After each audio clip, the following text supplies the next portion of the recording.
Hey guys, আসসালামু আলাইকুম। আশা করি তোমরা সকলেই ভালো আছো, আমি ভালো আছি। তো আজকে আমরা যাচ্ছি ঘুরতে ঘুরতে যাচ্ছি হরিণপালা, বাংলাদেশের বরিশাল বিভাগের পিরোজপুর জেলার একটি ঐতিহাসিক জায়গা, সেটার নাম হচ্ছে হরিণপালা। তো হরিণপালা যেতে যেতে কি কি হচ্ছে সব তোমাদের সাথে শেয়ার করব। তো গাইস আমরা যাচ্ছিলাম, কিন্তু আমাদের গাড়ির তেল শেষ হয়ে গেছে, তাই আমাদের সাথে আর একটা গাড়ি ছিল, সেই গাড়িটার দিয়ে তেল নিতে আসি। তো তেল নেওয়া শেষ হলে তোমাদের সাথে ব্লগ শেয়ার করব। তো গাইস আমাদের প্রায় তেল নেওয়া শেষ, গাড়িতে তেল ভরা শেষ। এখন রওনা দেব, আর রওনা দেওয়ার সময় কোনো ফুটেজ নেব না, গাড়িতে বই আর কোনো ফুটেজ নেব না। তো গাইস পার্কে চলে আসছি, কিন্তু আসরের নামাজের টাইম হয়ে গেছে, তাই আসরের নামাজ পড়তে এলাম।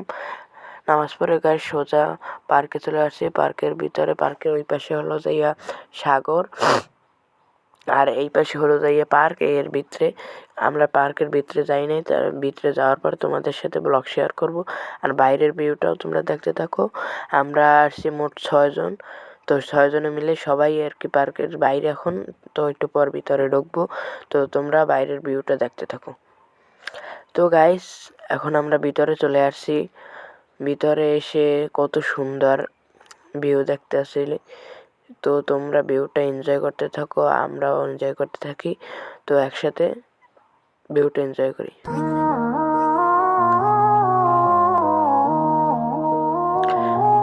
গাইস পার্কের ভিতরে দেখা শেষ, এখন হরিণপালা নামে তো হরিণ থাকার কথা, কিন্তু সে জায়গায় আমরা এসে সবাই শকড, কোন হরিণ নেই।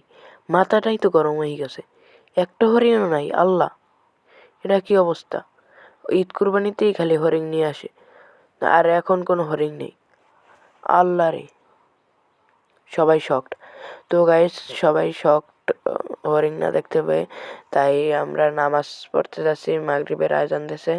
আর যাওয়ার সময় দেখতে পেলাম একটা ভূতের বাড়ির মতন একটা বাড়ি পার্কের ভিতরে। তো এখন আমরা নামাজ পড়তে যাবো। সবাইকে টাটা।